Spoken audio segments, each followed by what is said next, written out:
มีหลังจากเลิกเวียกแล้วเนาะที่เก็บภาพเล็กๆน้อยๆให้พี่น้องได้เห็นอ่าอยู่ในโรงงานกล้วยเฮา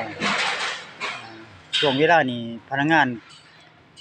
เขาก็เลิกเวียกแล้วเนาะแต่ว่าข้าพเจ้าก็ยังทันได้เมื่อเก็บภาพหลังจากเลิกเวียกแล้วนะอันให้พี่น้องได้เห็นว่ากล้วยอยู่ในตู้นะแล้วก็ให้พี่น้องเห็นนำกันนะเนาะอันนี้คือมะกล้วยเพิ่นเอาใส่ถุงเด้อพี่น้องเด้อเพิ่นเอาใส่ถุงนะเพิ่นบ่ทันได้หยิบอันนี้มะกล้วยเพิ่นบ่ทันได้เอาใส่ถุงกำลังสิเอาใส่ถุงพี่น้องนี่เด้กำลังตัวนี้เพิ่นกำลังสิเสร็จให้มันแห้งแล้วก็สิใส่ถุงพี่น้องเออเนี่ยมะกล้วยเพิ่นกำลังสิเสร็จใส่ถุงหลังจากเพิ่นเสร็จแล้วเพิ่นก็ใส่ถุงแนวนี้พี่น้องนี่ใส่ถุงแนวนี้ใส่ถุงแล้วเพิ่นก็หยิบให้มันเป็นจุกจังซี่นะเป็นจุกเด้อพี่น้องเด้อสิเก็บภาพปิดจุดให้พี่น้องเบิ่งไปพร้อมกันอันนี้หลังจากเพิ่นใส่ถุงแล้วเพิ่นก็สิมาตัดให้มันงามๆพี่น้องตัดนี่บ่ตัดเป็นถุงตัดมันเพียงนะแล้วก็ยิงมันที่ใส่หมากมันมื้อนี้มันที่เท่าไหร่ล่ะวันที่24หยังพี่น้องเอ้ยเพราะว่าแต่ละมื้อนะวันที่ก็สิเปลี่ยนไปตามมื้อมันนั่นแหละพี่น้องตามมื้อตามวันมื้อนี้วันที่24แต่ว่าถ้าว่าเป็นมะกล้วยมื้ออื่นก็วันที่25พี่น้องแต่ว่าตัวนี้เพิ่นบ่ทันได้ใส่ถุงพี่น้องกล้วยเด้อพี่น้องเด้อกล้วยเก็บภาพให้พี่น้องเห็นนำกันแต่ว่ามะกล้วย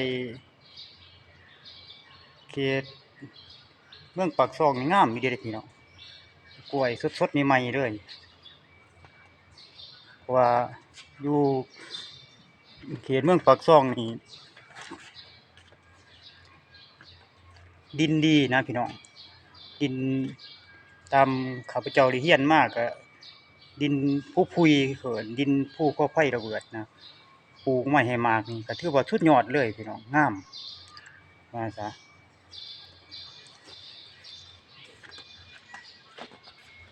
แต่ว่าส่วนใดโครงการทั้งร้านเกี่ยวกับการเกษตรนี่นะส่วนใดคนต่างประเทศก็อยากมาเน้นทั้งเมืองปากช่องเพราะว่าดินลำน้ำชุ่มดีว่าซะปลูกไม้ให้มากหรือว่าพืชต่างๆก็เหมาะสมพี่น้องอันนี้คือมะกล้วยอยู่อ่างพี่น้องอ่างเพิ่นกำลังสิเก็บลงโต๊ะนะโฟมเพิ่นใส่ในมะกล้วยนี่มันก็บ่มีความหมายอิหยังหรอกเพราะว่าเพิ่นย้านมะกล้วยจมพี่น้องเพิ่นย้านมะกล้วยจมเพิ่นเอาโฟมใส่ให้มันฟูซื่อหรอกพี่น้องบ่มีความหมายหยังลวงลายเพิ่นไว้ดอกมีแต่เพิ่นใส่ไว้ช่วงนี้มะกล้วยเพิ่นถิ่มลงน้ำน่ะมันจมหลายเพิ่นก็เลยใส่โฟมเนี่ยนี่มะกล้วยเพิ่นปาดเมี่ยงอ่าปาดแช่น้ำหลายคนก็เป็นหยังจังว่าแช่น้ำนะเพิ่นถามมาเพราะว่าอยู่ในน้ำนี่เพิ่นก็สิมีน้ำยาเนาะน้ำยาบ่แม่นน้ำยาอย่างอื่นดอกกะลอนะเพื่อกันเพื่อหยังเพิ่นว่าความหมายเพิ่นฆ่ายางกล้วยอะนะพี่น้องบ่ให้มะกล้วยมันซ้ำมันหยังนะความหมายต่างๆเพิ่นว่าข้าพเจ้าเองก็บ่ฮู้บ่ละเอียดปานใดดอกแต่ว่าความหมายมันก็สิไปจั่งซั้นแหละ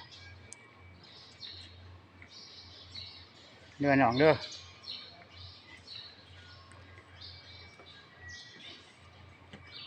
นี่มะกล้วยแต่ละโต๊ะแต่ว่าหลังจากเขา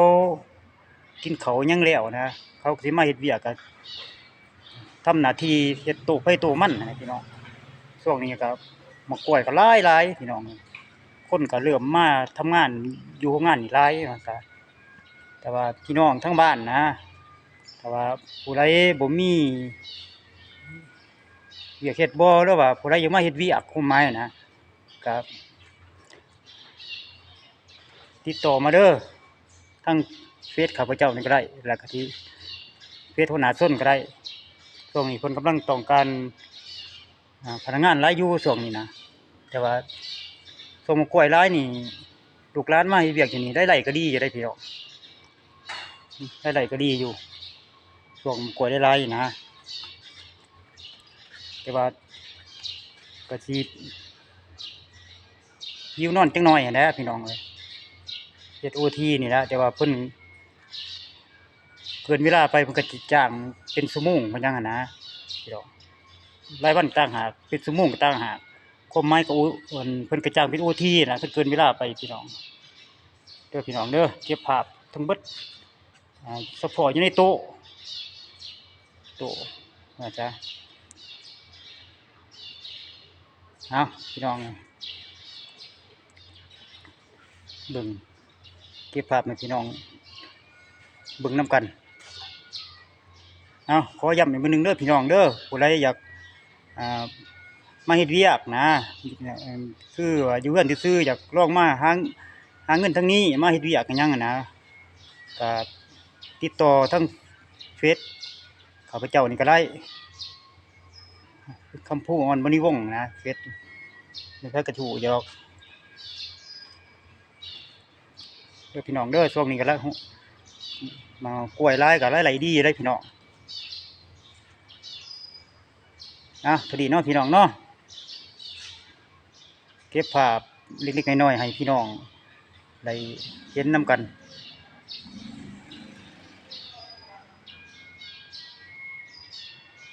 โชคดีพี่น้องเอ้ย